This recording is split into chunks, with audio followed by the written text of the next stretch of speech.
Broadcast on Canterbury's access media station, Plains FM, and was made with the assistance of New Zealand On Air. It's time for Emergence News on Plains FM 96.9, citizen-made radio.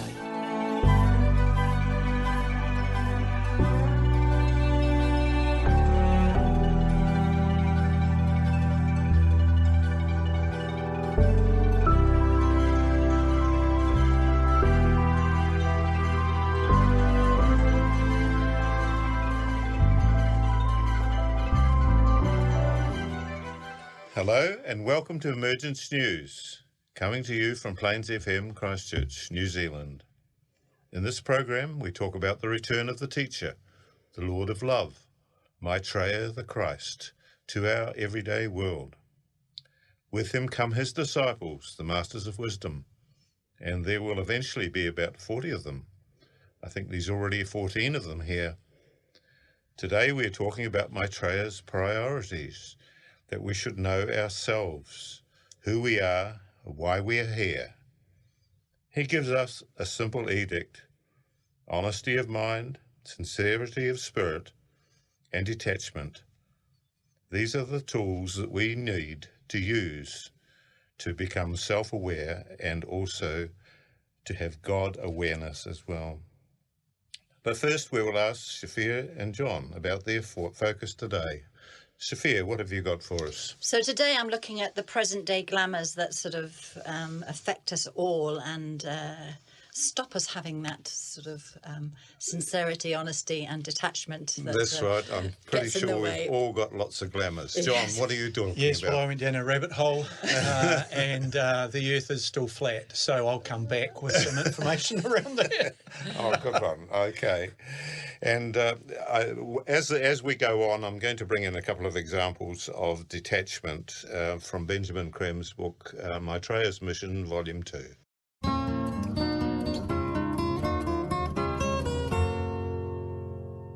Okay, John, what have you got for us there? All right, listen, we talked about the topic and I started down a pathway of investigating. Oh, what a very big word that is, for not much of a thing really. Investigate, such a badly used word nowadays, is it? Who do I think I am, right? Anyway, I started thinking about the idea that belief is a glamour. In other words, what you believe is often glamour or illusion. I know, Sophia, you're going to tidy up some definitions around that. Anyway, not real, not the truth, just your belief, just created or found or heard or picked up or guessed at. Here's how I started. I have often tried in my life to make a list of what I know versus what I believe. Try it. What do you actually know, beyond any doubt, beyond any scrutiny? What do I know? Cold, hard no, for sure, without a skerrit of doubt, beyond scrutiny. Mostly I come up with the sun rises in the east and sets in the west. And that's in the southern hemisphere, mind you. Really, when you think about what you actually know beyond doubt. Once I've got that very small list of what I truly know, everything else that permeates my life is belief. It's belief because I don't know it, for sure. 100% know it. Therefore, it's something I believe. It is unverified. It's an unverified belief.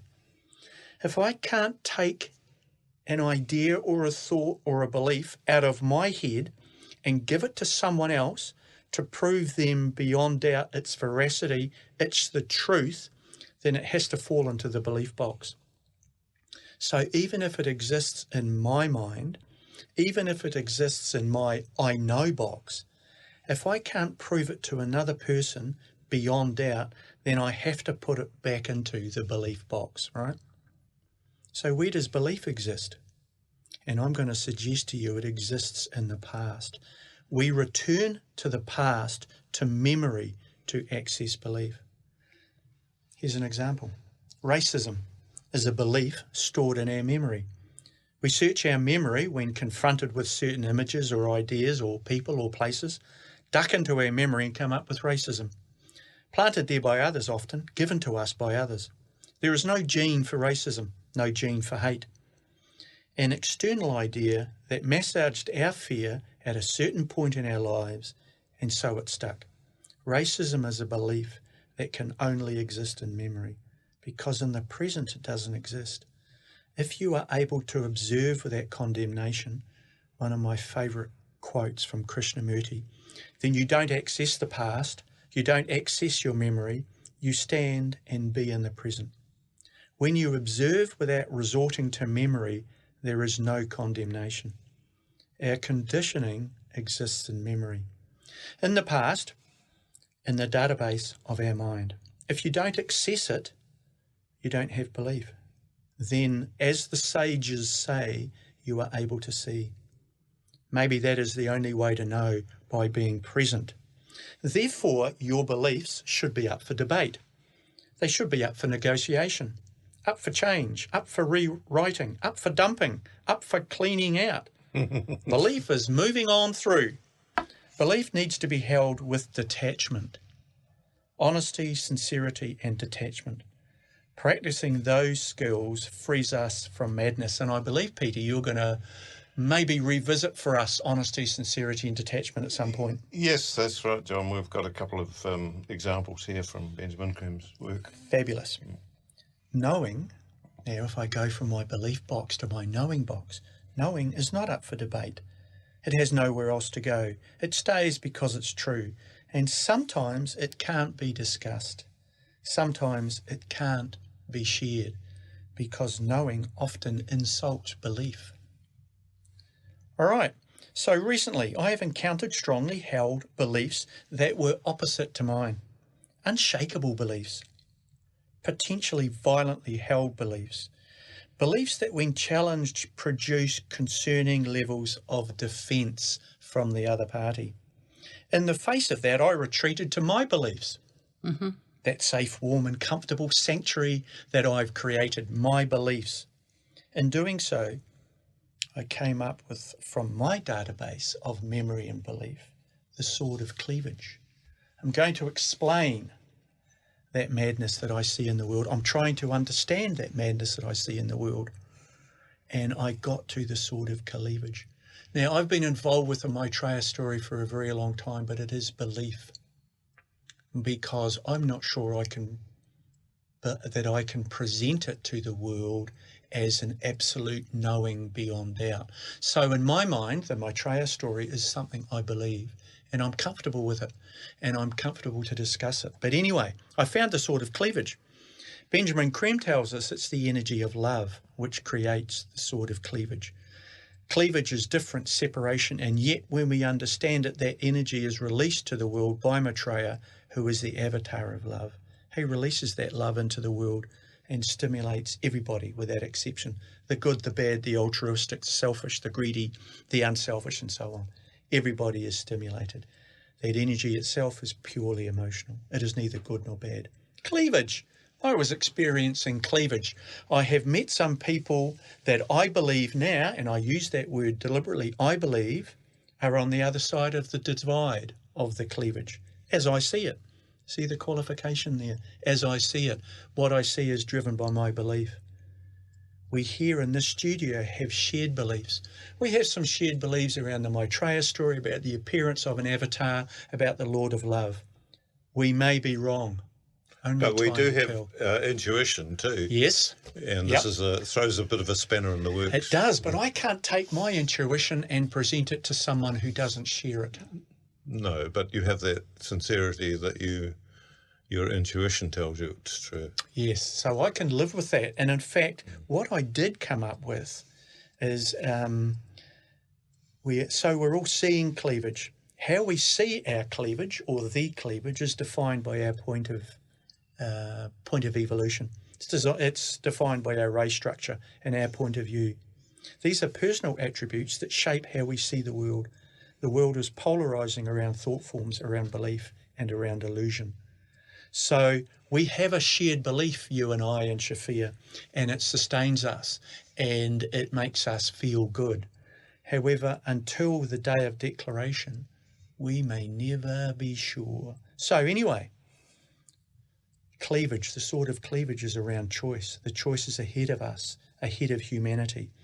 It is stimulating us to cling to that which we love in order for the path forward to be clearer. Good news, the sort of cleavage is part of a process, I believe, that is a coming evolutionary step for humanity. We are changing. We are approaching a point of choice, of decision. The choice is becoming ever more clear.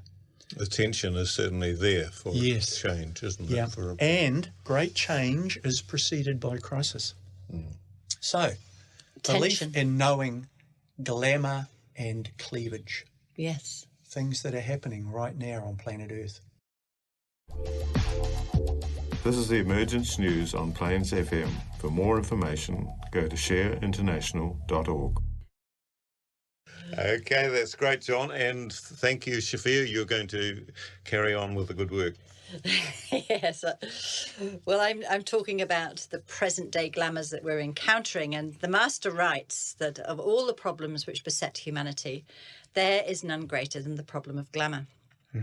And it provides the basis for all our difficulties and dangers and holds the vast majority of humanity in its thrall. And yes, it's about belief, isn't it? A lot of it, you know. It is at the root of every division and cleavage and the source of every dimension of pain and suffering. It has its roots in the ancient past of mankind, and all but a very few are held under its sway. That's the words from the Master. So how would we define glamour from the perspective of the esoteric teachings? If we look at glamour as it's viewed today, we think of the superficial aspects, you know, the money, the celebrity, power, and all the trappings of a life only the minority are able to access. And such trappings are held up as signs of success and happiness. They give us privilege and appeal to our desire to be powerful, special, and different. However, when we scratch the surface, the superficiality of such glamours often reveal deep unhappiness and dissatisfaction. How many biopics have been told recently of celebrities who've been lonely and isolated and full of fears, even though they have all this privilege? This type of lifestyles creates in us an insatiability for more and more until we become immune to the catastrophic consequences of our desires. It makes us immune to the people who go hungry, the child and slave labour that manufactures the objects of our desires, and the desecration of our planet as we plunder and consume more and more. With the pandemic affecting every country in the world, we have seen the rich and powerful become wealthier at the expense of everyone else. They have the power and the resources to combat world poverty, but what do they choose to do? You'd think it would be a privilege, wouldn't you, to sort of solve world hunger, and they have the capacity to do that and go down in the history books as someone who's made a difference. But we see billionaires, you know, wanting to make more money by doing space flights, you know. Yes. It's interesting, isn't it? It's like that's insatiability of having to have more and more and more. And it's very difficult to discuss that. Yes. It's difficult. I see that Elon Musk is defending his space jaunt because he's explaining that space is the new frontier, and it's going to be good for us to manage it and do this and do that. And witty people are going, yeah, but how about the dirty water back here on planet Earth? What are we going to eat? And this is the sword of cleavage playing out, isn't it? Yeah. So I guess they're immersed in the glamour of pride and power and privilege. And what's interesting to me to observe is that while such behaviours are increasingly being called out, there are also many people congratulating them for their bold actions, is what you're saying, you know, furthering the ascent of humanity into the stars. And what's interesting is that many of these people are not rich and powerful, but live ordinary and sometimes difficult lives of financial insecurity. And rather than demanding the right to have secure and stable lifestyles, status and privilege is celebrated as something to aspire to. Yes. You know, we think when we win the lottery or when our stars align, we too might have the power and the privilege to live such lives. The Master talks about how we've lost ourselves in the thick fogs of illusion and unreality. Glamour is the illusion on the plane of the emotions, and he says provides the greatest obstacle to progress for the individual and for the race. It throws a multitude of misconceptions across the path of the unwary, and the loftiest idealist is no freer from its influence than the hardened cynic. And Benjamin Creme often used to tell us, didn't he, that, you know, spiritual groups like us were some of the worst affected. I'm fabulous, am I? Yes. And I'm right. That's right. So that's a little bit humbling when we have to... Yeah. So let us have a look at some of the glamours so prevalent today. I was looking through some of the article headlines from the Share International magazine, and there are a couple that illustrate some good examples of the prevalence of glamour in our world. And one article is entitled "Poverty is a Policy Choice." One of the greatest glamours we are dealing with is that there is not enough to go round. The politicians tell us that they have to make difficult choices to balance the books, maintain economic growth for the sake of the nation.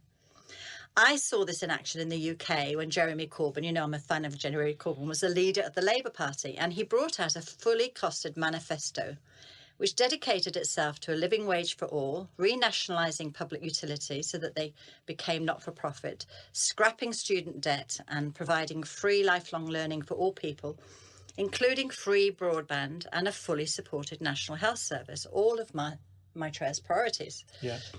I remember talking to some family members who were critical of these promises, and the reason was being, how can they afford it? We can't afford it. That's right. Bernie Sanders has done the same thing in the States. Yeah. And he's figured out if we taxed fairly That's the right. super wealthy, we could afford all sorts of stuff. That's right. This is exactly it. I mean, and it was all laid out in this manifesto. It was going to be a combination of quantitative easing, closing tax havens, taxing the rich. Yeah. Only around 3%, Yeah. which was actually going to leave them as billionaires. Billions, yeah.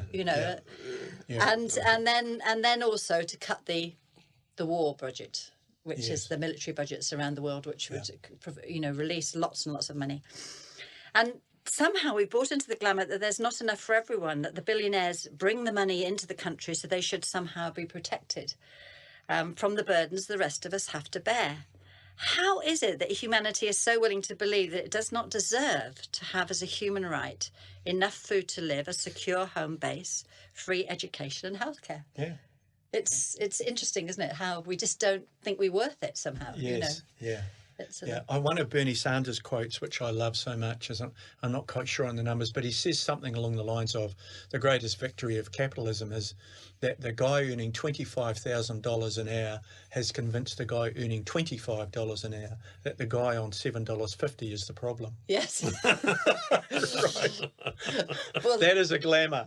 that's right. And this is the next sort of example, because another title jumped out at me which gives us a clue as to why this is happening, and it's mainstream media are betraying humanity. Yes. And Benjamin Creme has always talked about the important role of the media in the emergence of Maitreya into the everyday world. It seems the forces opposing the changes needed for the ushering in of a new golden age are also very aware of how important it is. In fact, the media battles, it would appear that they're winning the war. Because the media's role is to investigate, disseminate and educate the public. And it's potentially a noble and important service role that could lift humanity out of the fog of ignorance and confusion. And while there are some media outlets that have some semblance of integrity, they are becoming increasingly rare. And to counteract their influence, independent news outlets are being created. And we were talking about this earlier, that we're needing to have much more different ones. So these independent outlets and individual journalists are having to withstand criticism and attack and persecution if they go against the mainstream narratives. The influence behind the MSN, the mainstream media, understand all too well how to confuse and bewilder minds caught in the fog of glamour. They do this by engaging the emotions. The emotional body is a highly developed in humanity, and when it's manipulated, it becomes an easy target for misinformation, confusion and division to flourish. Appealing to people's emotional natures, we see the personal attacks proliferating. If someone is not approved of, all sorts of distortions of words and actions are pumped out. Attacks on minority groups give us someone or some group to scapegoat and blame. Grains of truth are manipulated to create fear, anger and division. And blatant corruption is glossed over, and we ignore it because we're so distracted by other news. Social media creates a clickbait mentality and an unwillingness to spend the time or energy educating ourselves and to think about what we've learned. And we're seeing this in so many of the reports coming out, aren't we? When our emotional bodies are activated, we react rather than think. And this is why detachment is one of the skills Maitreya says we need to develop if we're going to progress. And you were going to give us a couple of Yes, examples, I am. wouldn't you? Yeah, whenever you're finished there, Shafir, I'll... Yeah, talk about detachment now, because this is one of the ones we need to... Okay, well, if something is good, pleasant happens to you, you feel happy. Mm-hmm.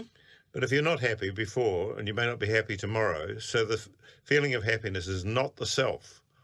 The nature of the self is not happiness, but it is continuous, unbroken joy. This is something that we sort of really don't know about, isn't it? Mm-hmm. It never changes, or something nasty and painful happens, and you're miserable. Have a sense of loss, pain, disillusionment, depression. What has happened to your happiness? Where did it go? Neither the pain nor the happiness has anything to do with the self. These are experiences of the man or woman in incarnation, the physical, mental, emotional vehicles of the self. The self itself knows none of that. It has no emotions, no thoughts. It alone is in being, manifesting through physical body, emotional structure, mental body. These are the vehicles for the self to experience at this level. When you are detached, the self can go in and out of these at will. It can use these vehicles, but does not get attached to them. Mm-hmm. So or their experiences. Attachment is the thing, isn't it? And that's freedom that the Eastern philosophy talks about. Yeah, that's right. It's not floating off your prayer rug. No. It's freedom from the known, freedom from the past, freedom from your beliefs and your feelings and your emotions. That's right. I mean, it's not about suppressing the emotions, is it? It's about actually dealing with them, looking at them, but not being attached to them. Not getting involved with them. Yes, let them be, observe them. So, Shafir, carry on. So, glamour resides in the notion, he says, this is what the Master says, that man's desires are real and that they have their own intrinsic validity and purpose. Whereas in truth, they are the cause of all unhappiness, no more real and no less transient than the mirage of a desert. And that's very much a Buddhist thing, isn't it? This sort of non-attachment to, just letting everything go and sort of not being really involved in it. Yeah, let it run across the screen of your mind. Yeah. Yes. Yeah. And of course, Maitreya is the fifth Buddha as well, isn't he? Yes. Yes. He is, yeah. Obviously, this whole thinking. Gee, there's a reason we keep you around, Peter. Yeah. Yes.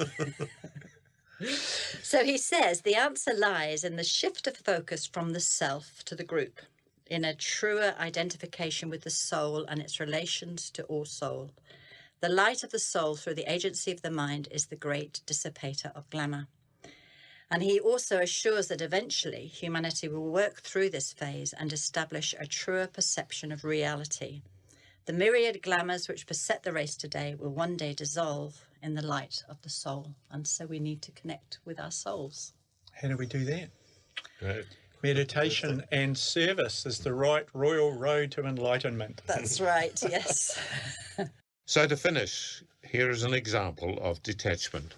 Detachment does not mean not being concerned. It means being concerned, but at the same time able to function without the imposition of those concerns on your action. For example, someone who is full of concern, a very good doctor, a nurse, a humanitarian, a Mother Teresa.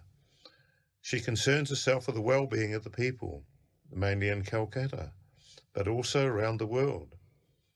If she were attached to her response to their poverty and suffering, in tears all the time, sitting helplessly watching them die, she would be no use to them at all. What she has is the concern, the heart response to want to serve, and at the same time the detachment to allow her to do it, to be able to see the suffering and not turn away from it, to experience it as one's own, so intensely as to need to serve it, and at the same time to be detached from one's own emotional reaction. All this information can be found on the Share International website, www.share-international.org, and also don't forget the podcasts, which are available on the Plains FM website. We welcome your comments, questions and feedback. Please contact us at emergencenews@gmail.com. The opportunity to join our transmission is available Monday and Wednesday evenings and Thursday mornings, which gives us the possibility to do a service meditation in conjunction with Masters.